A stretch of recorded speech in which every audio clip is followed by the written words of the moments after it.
अब गाजियाबाद से एक खबर आपको बता दें, धर्मांतरण केस में बड़ा खुलासा हो गया है। सोशल मीडिया चैट से ब्रेन वॉश किया करते थे लोग, धर्मांतरण के लिए उकसाते थे आरोपी। गिरफ्तारी को लेकर हिंदू संगठनों का प्रदर्शन हुआ है, मस्जिद पर बुलडोजर चलाने की मांग तक कर दी गई है।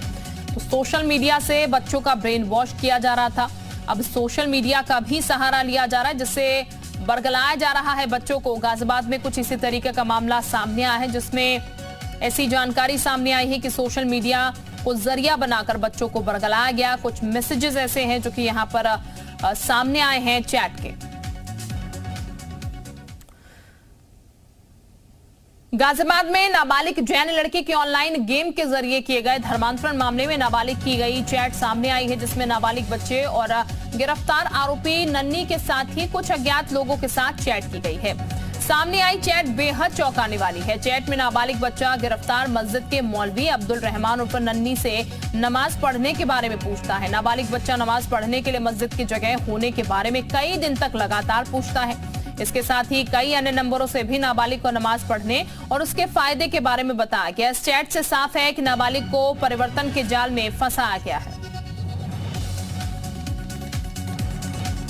राहुल इस वक्त हमारे साथ ज्यादा जानकारी के साथ जुड़ चुके हैं। राहुल, एक बड़ा तरीके से जाल ये जो है वो फैलाया जा रहा था, हालांकि ये पूरा पर्दाफाश हो चुका है। कैसे ऑनलाइन यहाँ पर बच्चों को धर्म परिवर्तन करवाया जा रहा था, इस पूरे मामले में जो चैट सामने आए हैं, क्या चीजें और निकल के आई हैं उन चैट्स के जरिए?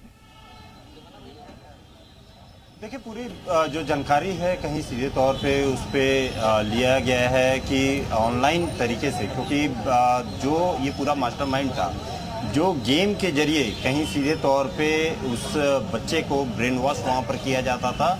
और इसकी पूरी एक कहानी यदि कहा जाए कि उस बच्चे को जब ऑनलाइन गेम के थ्रू जब खेलता था वो, तो उसमें वहाँ से तमाम जो लोग जो दूसरे जो बैठे थे, जो महाराष्ट्र के हैं, जिनका कनेक्शन महाराष्ट्र से भी जहाँ से जुड़ रहा है, वो सारे के सारे उसको बताते थे कि किस तरीके से आयतें यदि पढ़ेंगे या किस तरीके से आप यदि इसको फॉलो करेंगे तो आप इसमें कहीं ना कहीं सक्सीड होंगे, जीतेंगे आप। और वो सब चीज़ों को जब वो करता था तो वहाँ से कहीं ना कहीं मैनिपुलेट करके और ये कोशिशें की जाती थी कि इसको किसी तरीके से इसका पूरा मैनिपुलेशन किया जाए। ये पूरा का पूरा सामने आया है। ये पूरी जो एक थ्योरी सामने में आई है, जो गेम की थ्योरी सामने आई है वो आई है। और उसमें वो क्योंकि बच्चा वो सीधे तौर पर यदि कहा जाए कि 5 टाइम वो नमाज मस्जिद में जाने लगा था, तो परिवार वालों को कहीं ना कहीं सीधे तौर पर उसके जो पापा मम्मी हैं उसको कहीं ना कहीं शक होने लगा। जब वो पीछे उसके पड़े तो जा करके उन्होंने देखा कि वो मस्जिद जाता था, 5 टाइम का नमाज पढ़ने के लिए वो मस्जिद जाया करता था और वहाँ पे वो नमाज पढ़ता था। वहाँ जब उसको जब रोकने की कोशिश भी की गई, यहाँ पे उससे जब परिवार वालों ने जब मम्मी पापा ने उसके बात भी किया, तो वहाँ कहीं सीधे तौर पे इतनी तरीके से यदि कहा जाए इन्फ्लुएंस कर दिया गया था कि वो पूरी तरीके से उसकी जद में था। वो सीधे तौर पे कहता था कि वो इस्लाम धर्म को अपना लेंगे। वो पूरी तरीके से ब्रेन वॉश कहा जाए कि उसका ब्रेन वॉश कर दिया गया था। और वही कारण है कि अब धीरे धीरे जो है उसको लेकर के यदि कहा सकता है कि राजनीति भी कही है या बिल्कुल जाहिर तौर पर तमाम चीजें जो है निकल के आएंगी इस पूरे मामले में। राहुल, मैं वापस आपके पास लौट रही हूँ, आप बने रहिए हमारे साथ। तो गाजियाबाद में धर्मांतरण का जो केस है उसमें अब मामला दर्ज हो चुका है। वहीं महाराष्ट्र के मुंब्रा से केस का मास्टरमाइंड घर से फरार बताया गया है। पुलिस का कहना यह है कि मुंब्रा में 400 लोगों का धर्म परिवर्तन हुआ है। महाराष्ट्र में धर्मांतरण के तार पाकिस्तान से भी जुड़ रहे हैं। धर्मांतरण में विदेशी फंडिंग की बात सामने आ गई है और पुलिस के साथ साथ आईबी और एनआईए की भी जांच हो रही है।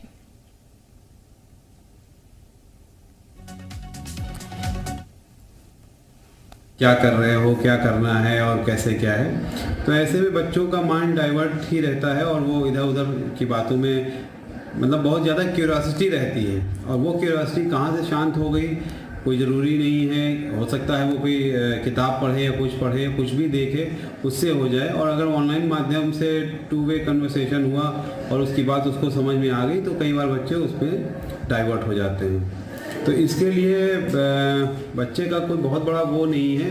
उनका चूँकि माइंड ही इतना सॉफ्ट होता है कि उनको आसानी से इस तरह से डाइवर्ट किया जा सकता है। तो सर, क्या पेरेंट्स को कदम उठाने चाहिए? कौन सी वो 3 ऐसी चीज़ें हैं जो पेरेंट्स करें जो बच्चे इस तरह से बच सकें? देखिए, हम लोग दिल्ली एनसीआर के आसपास रह रहे हैं। यहाँ पे ज़्यादातर फैमिलीज यूजुअली में कपल दोनों जॉब में रहते हैं मतलब हस्बैंड वाइफ दोनों जॉब में ही जाते हैं, तो बच्चों की केयर बड़ी मुश्किल होती है। मतलब कहना आसान है बट बड़ा मुश्किल होता है टेक्निकली, लेकिन फिर भी बच्चों को टाइम देना चाहिए। पेरेंट्स को जो भी समय अपने ऑफिस उससे बचे तो बच्चों को टाइम देना चाहिए और उनकी बातों को सुनना चाहिए। अक्सर लोग सुनते नहीं हैं, अपने ऑफिस से आए अपना बैठ गए और बच्चा अलग अपना गेम खेला। तो बच्चों से जैसे नहीं कहते बच्चा बन जाइए, उनके दोस्त बन जाइए।